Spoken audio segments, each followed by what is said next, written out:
তার স্ত্রী নিয়ে ঘুরতে যায়, ওরা বিকৃত রূপে উপস্থাপন করে আলেমকে নির্লজ্জা বেহায়া চরিত্রহীন হিসেবে মানুষের সামনে পরিচিত করতে চায়।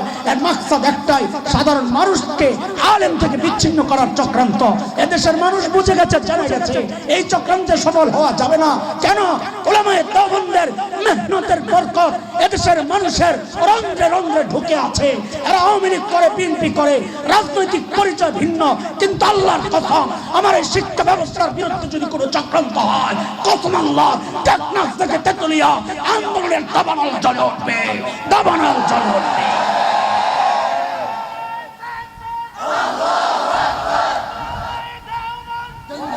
মুহতারাম হাজরিন, এক নম্বর দায়িত্ব শুদ্ধ তেলাওয়াত। বলেন এটা কোথায় হয়? ওয়ায়ুআল্লিমুহুমুল কিতাব, এটা খলিলের প্রস্তাব, যারা মানুষকে কোরআন শিখাবে।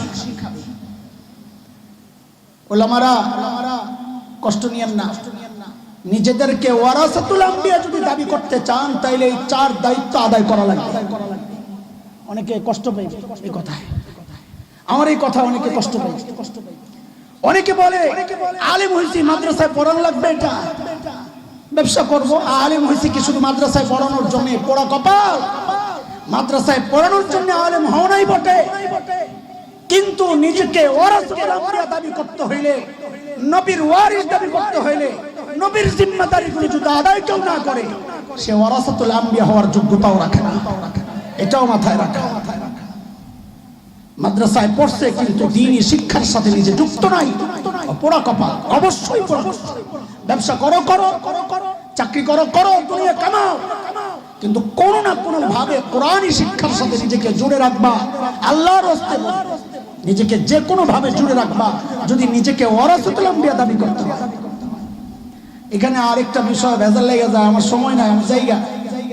ওই যে অনেক পাবলিক আছে, টাইওয়ালা আছে না, মুফতি সাহেব কি আমাদের ওই যে গোপালগঞ্জের হুজুর আছেন না, একজন খালি হাসায় কি না, নাসিরউদ্দিন সাহেব, আজিব আজিব কথা কয়। আহলে হাসায় কি হয়েছে? আহলে হুজুরের থেকে শুনছিলাম যে আলেম কয় প্রকার। একটা হইলো যে পোশাকে আলেম, সেটা হলো মিস্টার মাওলানা। এটা কি? আরেক গ্রুপ আছে, হঠাৎ করে কোন পীর সাহেবের কাছে গেছে অথবা তাবলীগের মেহনতের সাথে কিছুদিন জুড়ছে, এখন জুব্বা আর পাগড়ি লাগাইছে, কয়টা হইলো হঠাৎ মাওলানা। কয় মাওলানা বেরিয়ে? একটা হইলো, বলেন, আর একটা হইলো হঠাৎ মাওলানা, আর একটা হইলো ওয়ারাসাতুল আম্বিয়া মাওলানা। শুনে রাখেন, সাধারণ মানুষ ওই দুই চারটা বাংলা বই পড়া ফজিলাতুল শেখ আল্লামা মুফতি ইন্টারনেট লানাতুল্লাহি আলাইহি ওস্তাদ বানায়া ওয়ারাসাতুল আম্বিয়া হওয়া যাবে না। কেন? কারণ ওয়ারাসা শব্দটা বড় গভীরের শব্দ। মিরাস যে পায়, মাসালা শুনে, মিরাস যে পায় শরীয়তের মাসালা,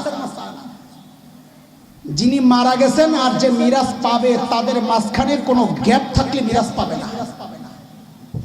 যেমন একটা পরিবারের তিনটা জেনারেশন, ছোট্ট বাচ্চারা, মুরব্বীরা না, যারা যুবক মাত্র আলেম হইতেছে, তোমরা ভালো করে বুঝো। একটা পরিবারের তিন জেনারেশন, দাদা, বাবা, সন্তান, নাতি। আসছে সর্বপ্রথম কে? এরপরে যাওয়ারও কি সিরিয়াল এটা না আগ পিছ হইতে পারে? তো কোন পরিবারে বাবা আগে মারা গেছে, তাহলে দাদা আর নাতির মাঝখানে গ্যাপ তৈরি হয়েছে। তো শরীয়ত বলে দাদার মিরাজ সরাসরি নাতি পাবে না, কারণ নাতি মিরাজ পাইতো দাদার উসিলায়, বাপের উসিলায়। বাপ গেছে গা, ফাঁকা হয়ে গেছে। এটার একটা উদাহরণ বুঝেন, রেলগাড়িতে ইঞ্জিন থাকে কয়টা? কথা কয়, ডাব্বা থাকে কয়টা? হ্যাঁ, অনেক। চলে মূল কোনটা, ইঞ্জিন না ডাব্বা? ইঞ্জিন। এক নাম্বার ডাব্বা কখন চলবে? ইঞ্জিনের সাথে লাগলে না ফাঁকা থাকলে? দুই নাম্বার ডাব্বা কখন চলবে? এক নাম্বার ডাব্বার সাথে লাগা থাকলে না ফাঁকা থাকলে? হ্যাঁ, লাগা থাকলে ধরেন ইঞ্জিন দাদা দাদা ইঞ্জিন, বাবা 1 নম্বর ডাব্বা, নাতি 2 নম্বর ডাব্বা। দাদা মারা গেছে, 1 নম্বর ডাব্বা যেহেতু লাগা, বাপরে টান দিব, মানে দাদা মরার সাথে সাথে দাদার জায়গায় কে বসবে? এখানে ইঞ্জিন মারা গেছে মানে ইঞ্জিন আগায় গেছে, আগায় গেলে বাপরে টান দিব না দিব না?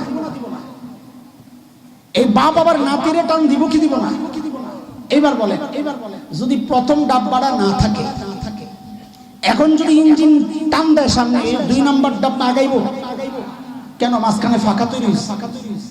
এই জন্য দাদার আগে যদি মাঝখানে 1 নম্বর ডাব্বা বাবা মারা যায়, তো দাদা পরে মারা গেলে আগায় গেলে 2 নম্বর ডাব্বার টান, কথা কয় না।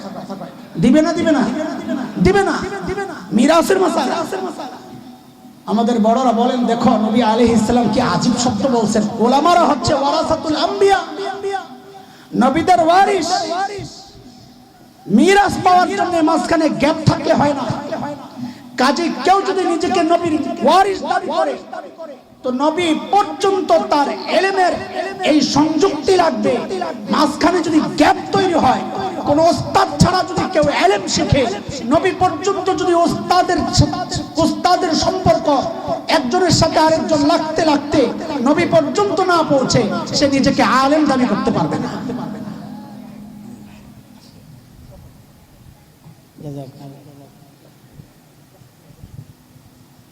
আপনারা কি বুঝছেন কথা? বলেন বুঝছেন কথা? না বুঝলে শুনে,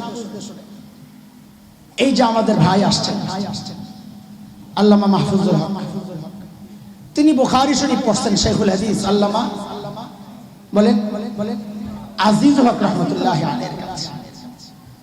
হযরত পড়ছেন পাকিস্তানে, শাব্বির আহমদ হিন্দুস্তানি, শাব্বির আহমদ ওসমানী রাহমাতুল্লাহি।